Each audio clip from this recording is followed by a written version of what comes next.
చూస్తుంటే 2025 ఇండస్ట్రీకి అసలు కలిసి వచ్చినట్టు కనిపించడం లేదు.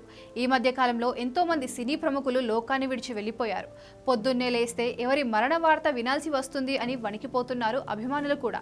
ఇప్పటికే ఈ ఏడాది కోట శ్రీనివాసరావు, శివశక్తి దత్తా సహా చాలా మంది కన్నుమూశారు. నిన్నటికి నిన్న ఒక మలయాళం నటుడు హోటల్లోనే గుండెపోటుతో మరణించారు. ఇది మర్చిపోకముందే మరొక తమిళ కమెడియన్ అనారోగ్యంతో కన్నుమూశారు. ఆయన పేరు మదన్ బాబు. తెలుగు ప్రేక్షకులకు కూడా ఈయన బాగానే పరిచయం. ఇక్కడ కూడా ఆయన నటించిన సినిమాలు బాగానే వచ్చాయి. 71 సంవత్సరాల మదన్ బాబు అనారోగ్యంతో కొన్ని రోజులుగా ఇబ్బంది పడుతున్నారు. పరిస్థితి విషమించడంతో ఆగస్టు 2 సాయంత్రం ఆయన మరణించారు. మదన్ బాబు మృతితో తమిళ ఇండస్ట్రీలో విషాద ఛాయలు అలుముకున్నాయి. ఆయన మృతి పట్ల సినీ ప్రముఖులు సంతాపం తెలియజేశారు. సూర్య నటించిన 6, విక్రమ్ జమిని, మాధవన్ రన్, ప్రశాంత్ జోడీ, Prabhudeva mister Romeo, Kamal Haasan Tenali, Vijay friends, red లాంటి సినిమాల్లో మదన్ బాబు తన కామెడీతో కడుపులు చెక్కలయ్యేలా నవ్వించారు. మొహంలో ఒక విచిత్రమైన ఎక్స్ప్రెషన్ పెట్టి అందరినీ తన వైపు ఆకర్షించేలా చేసేవారు మదన్ బాబు.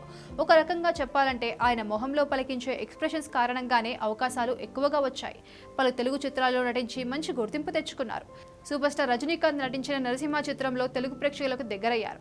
అందులో ఆయన కామెడీ బాగా పేలింది. ఎన్నో సినిమాలలో తనదైన పాత్రలతో అందరినీ కడుపుబా నవ్వించిన మదన్ బాబు కన్నుమూయడం ఇండస్ట్రీకి తీరని లోటు అంటూ ఆయనతో పనిచేసిన నటీనటులు సంతాపం వ్యక్తం చేశారు.